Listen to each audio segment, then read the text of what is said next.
Bonjour Thiago Rodriguez, vous êtes le directeur du Festival d'Avignon et vous présentez une création dans le cadre du Festival d'Avignon, Écube, pas Écube, à la Carrière Boulbon.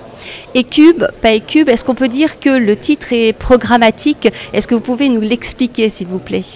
Le titre a deux lectures, une avant la pièce et une autre après la pièce. Avant la pièce, évidemment, il tend à expliquer que effectivement il y a des fragments de Écube d'Euripide, de la tragédie grecque, dans la pièce, mais par contre c'est pas Écube, la pièce d'Euripide, parce que c'est une pièce qui est une fiction qui se passe dans nos jours, l'histoire d'une comédienne qui est aussi maman d'un enfant qui est porteur d'autisme profond et qui était maltraité dans une institution de l'État.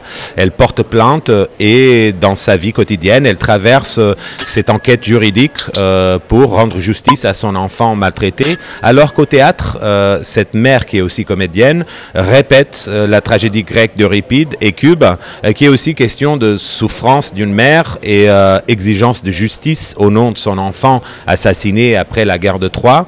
Et c'est l'aller-retour entre ces deux souffrances, une fictionnelle qui aide à trouver une certaine consolation, voire même à aider à rendre justice dans cette autre souffrance qui est de la vie quotidienne et de l'enquête juridique qui traverse cette femme, ce personnage.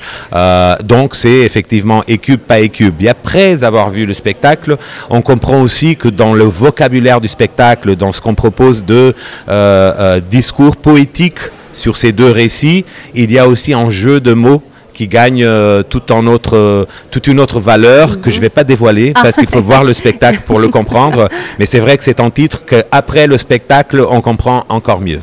Et c'est vrai que c'est ce qui est au cœur du spectacle, c'est une femme, mais pas n'importe quelle femme, une comédienne, une mère. Et est-ce que c'était important pour vous que justement cette femme soit une comédienne ?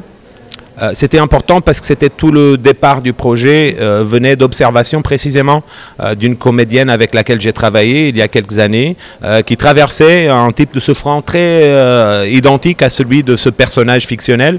Après, c'est pas du théâtre documentaire, je me suis inspiré d'événements réels pour après inventer une fiction, mais pour moi c'était important de traiter aussi cette question de l'aller-retour entre la fiction et la réalité, et comment le théâtre peut nous aider à éclairer des chemins dans nos vies, à traverser des souffrances, parfois à trouver de la consolation, parfois à trouver même de la réparation.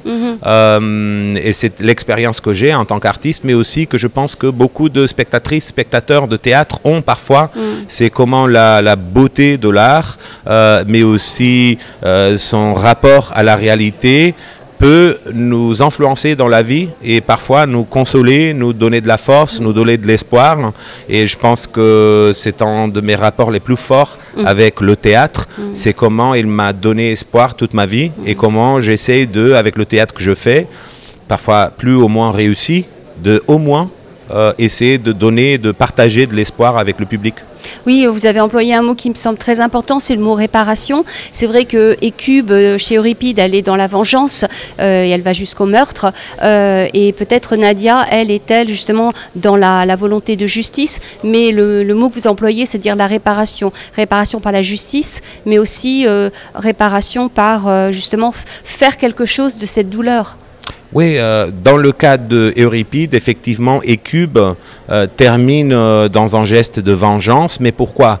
Parce que en demandant au roi des Grecs, le vainqueur de la guerre et son maître, car Écube était la reine de Troie, maintenant devenue esclave après la chute de Troie, en demandant justice au roi des Grecs, Agamemnon lui répond « je peux rien faire ». Mais c'est vrai que c'était un crime qui a été commis contre ton enfant et si tu veux faire quelque chose toi, je ne vais pas te punir.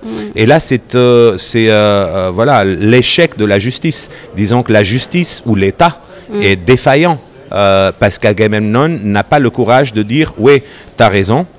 Effectivement, la trahison du roi de Troie, que pour faire plaisir aux Grecs et garder en trésor, a assassiné ton enfant qu'il cachait, qu'il gardait en hospitalité. Sous sa protection. Qui était sous sa protection pour le faire échapper à la guerre. Cette trahison, effectivement, est un crime, mais je ne vais pas le punir moi, parce que ça serait mal vu par l'opinion publique, entre guillemets. Mais je te laisserai te venger toi et je te ferai rien, tu ne seras pas puni pour ta vengeance. Et ça, c'est une espèce de lâcheté et d'incompétence, de défaillance du pouvoir. Et là, c'est tout le pouvoir, parce que Agamemnon encore incarne le pouvoir politique, mais aussi le pouvoir judiciaire.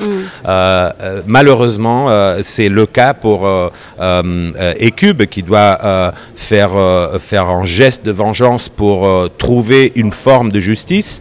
Heureusement, dans le cas de Nadia, ce personnage, cette comédienne qui traverse elle aussi en enquête judiciaire, elle est dans un état de droit où la justice est indépendante du pouvoir politique et où la responsabilité politique, d'ailleurs, pour les maltraitances de son enfant, en conditions de défaillance de l'État qui ont permis ces maltraitances, seront voilà, persécutées par la justice, ou on espère.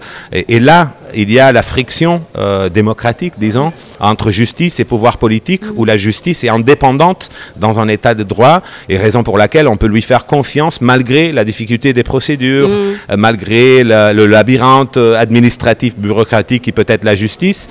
Son indépendance du pouvoir politique permet ne pas avoir l'outil de vengeance comme une évidence, parce qu'on peut encore faire confiance à la justice. C'est aussi 25 siècles qui séparent les deux histoires, et heureusement, même si la poésie d'Euripide est une poésie à laquelle je ne peux pas attendre moi avec mon écriture, disons que esthétiquement, il y a 25 siècles, c'était mieux. Politiquement, démocratiquement, 25 siècles après, on est un peu mieux.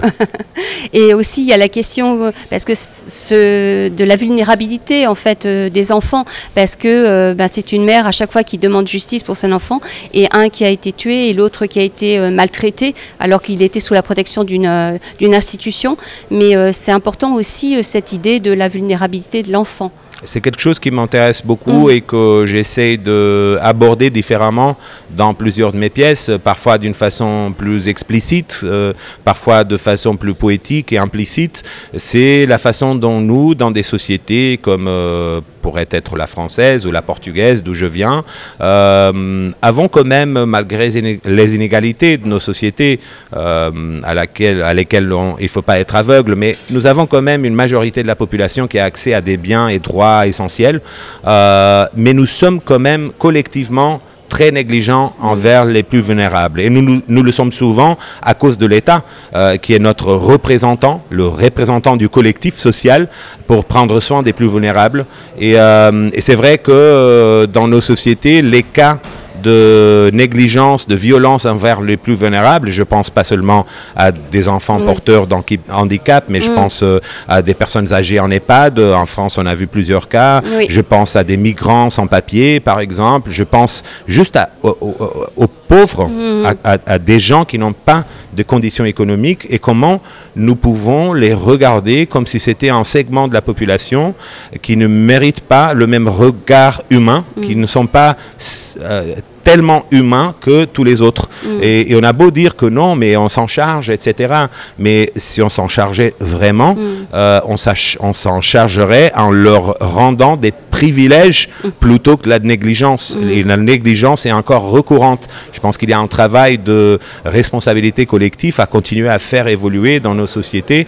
Et j'espère que voilà, les réflexions qui peuvent provoquer une pièce de théâtre qui est dans le champ artistique, qui n'est pas une proposition, un manifeste politique, mais que peut susciter des réflexions politiques que j'espère sonnent un peu des cloches, qui font réfléchir qui font peut-être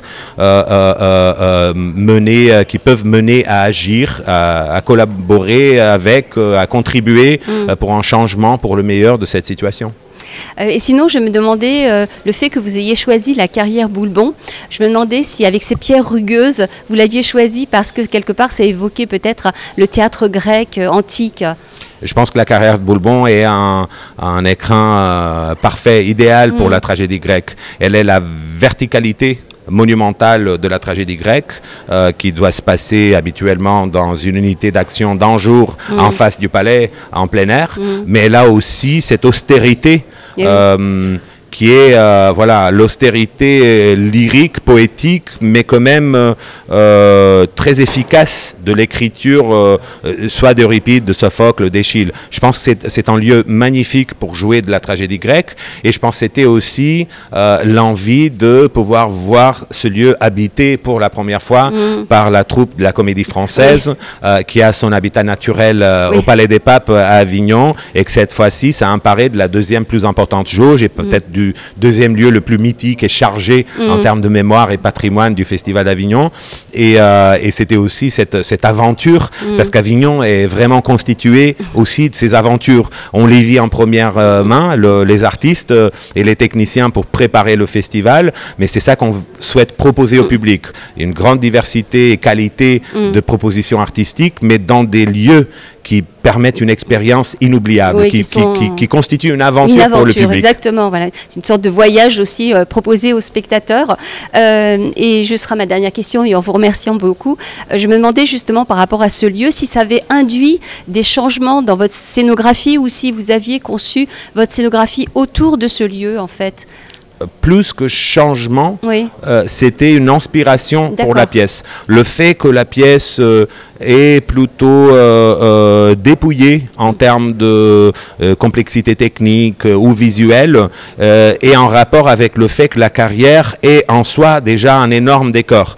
Le décor du spectacle, il est pensé pour être en dialogue avec la carrière de Boulbon, comme les lumières, comme le son, et c'est un espace aussi qui, s'il est d'un côté monumental et qu'il impressionne pour cette monumentalité naturelle aussi, c'est aussi un endroit où on réussit à avoir une espèce d'intimité avec le public.